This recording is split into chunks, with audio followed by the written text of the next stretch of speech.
Hey guys, what's up? Zax here, and welcome back to more F1 2014 Co-op Career Mode. And I know it's been a long time since I uploaded one of these, but the Christmas holidays, it was hopefully going to be a time to record more of these, but really, me and Will were both just so busy, so we didn't get around to recording. So sorry about that once again. And today we are here in Germany. I think this is the midway point of the season, pretty much. And we're going to be going on to qualify any second. Now, hopefully you guys like this camera view. I'm not too sure if you will, but I think it's actually quite a cool camera view.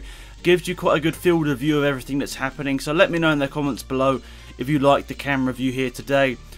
And here we are, we're setting our fastest lap here in qualifying. Our second fast lap of the day. You can see we've already put in a 1 minute 18.8 there, which is, it's an alright lap time. It's not really anything special.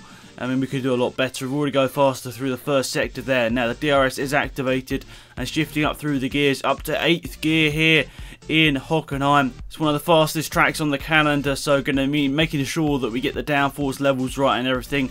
Slightly messing up the braking point there, locking up into the hairpin. That would have lost us probably a good 2 or 3 tenths of a second on our fastest lap here in quali. You can see I've stuck with the Red Bull helmet just because I like it. At the end of the day, it doesn't really make any difference, so I just thought it's a nice, cool helmet to have, and I thought, might as well have it, I like it. So, yeah, that's what I need to have at the end of the day, a helmet that I like. So, yeah, and going through the second sector there, we're actually down on our fastest time there by nearly a tenth of a second. Now, final sector, is it going to be good enough to put us higher up on pole position here? We're currently in pole position, but, you know, in Formula 1, anything can happen, and it normally does. So going to come around the final corner here. We've got a Lotus in front of us. I think it might be Grosjean, I can't remember now. It might be Maldonado actually, I don't know. But we go faster and continue to lead the session. But we skip towards the end of the session. We can see there Vettel has got pole position there by over half a second. So a really good lap time there by him. And Button ended up 3rd, then Magnussen, Hulkenberg, Prix. And then the first Mercedes is 7th place on the grid, and Rosberg is 10th place. Will ended up qualifying in 12th place there. Grosjean and Maldonado both had good qualifying there ahead of Ricciardo. But skip ahead to the race, you can see here we are 2nd place on the grid. We've got Will back there in 12th place. He'll be looking to hopefully get up the order a little bit throughout this race. So the lights will be coming on any second now. We don't have the lights on the actual screen, but you can see them in the sort of lighting gantry at the top of the screen. And the lights are out, and away we go here in Hockenheim for the 10th race of the season. Now down into turn 1, we're going side by side with Vettel, but we get the better start and manage to get through turn 1 without any contact whatsoever. I already pulled out a nice little gap there on Vettel. I don't know why it's had quite a slow start there, but for us, it's all about now just keeping our head down and getting as many seconds on him as possible. But the Williams car didn't seem too great round here in Hockenheim, so I was like, really, let's put it into Liam Fuel Mixture and not really think about building up too much of an advantage, because inevitably will catch us up at some point, so saving the fuel will help out. Down into the hairpin, not really any lockups or anything, but we go slightly wide, but we still managed to keep the lead, and Perez, out of nowhere, is in 3rd place. He's actually had a pretty good qualifying, but get a really good start up into 3rd place, which is more important for him, because that could be a Force India on the podium, which would be really, really good to see here in Hockenheim. But at the moment, it's me leading from Vettel, and then Perez in 3rd place, slightly over the curves there.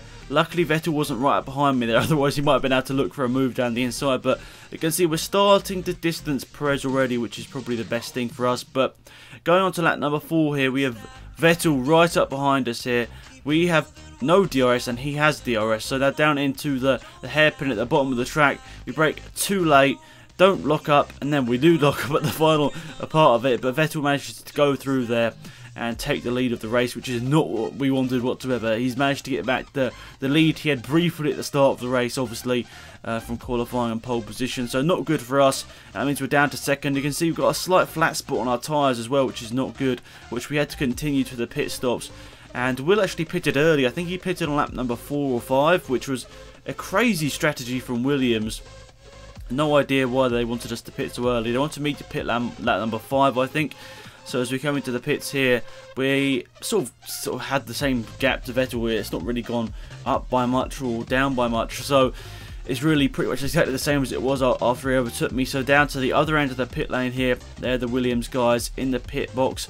And going into the pit box here, going to change those tyres, got grass all over them, but managed to get out with a pretty decent time there of 3.7 and right out behind Vettel once again, which is good. Where are we going to come out the pit stops? I think 4th position unless anyone overtakes us here. Rosberg seems to be right behind us there, but good for us. We've still come out in a decent position here.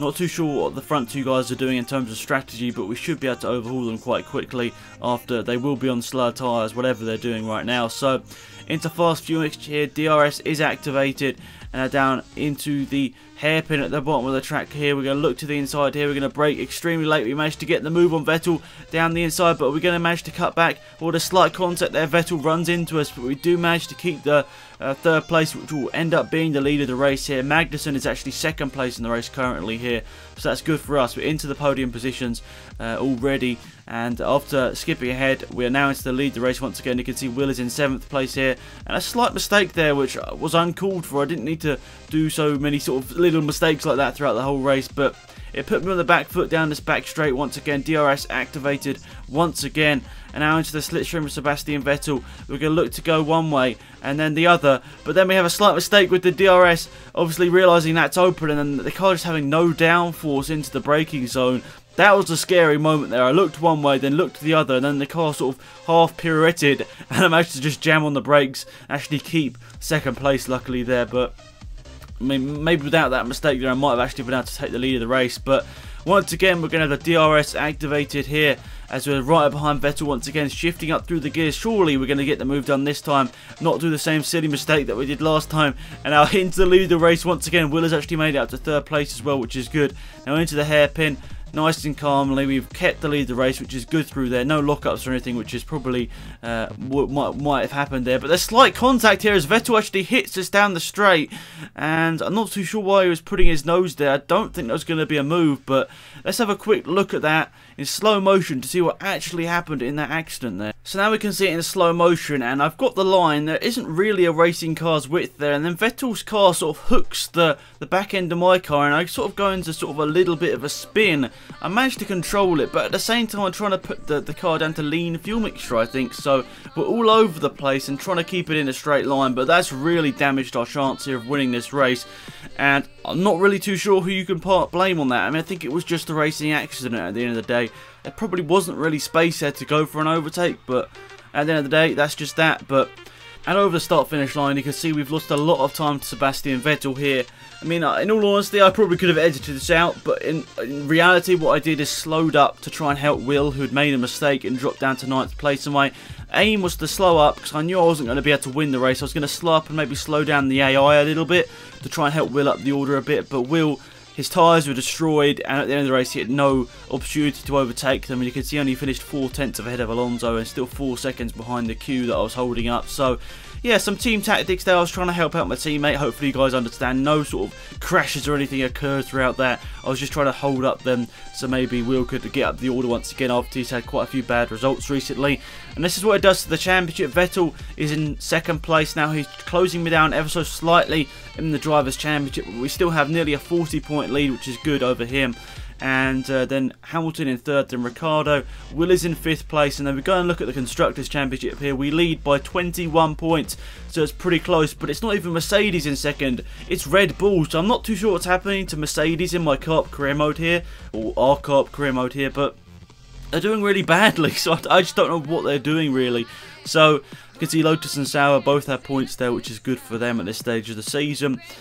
And Keita and Marussia, neither of them have points. So you can see it's quite close. Rosberg somehow down there in 6th place in the championship. He's doing terribly. But yeah, that's it guys. Thanks again for watching. I appreciate it. And until next time, it's been Axe about it. Goodbye.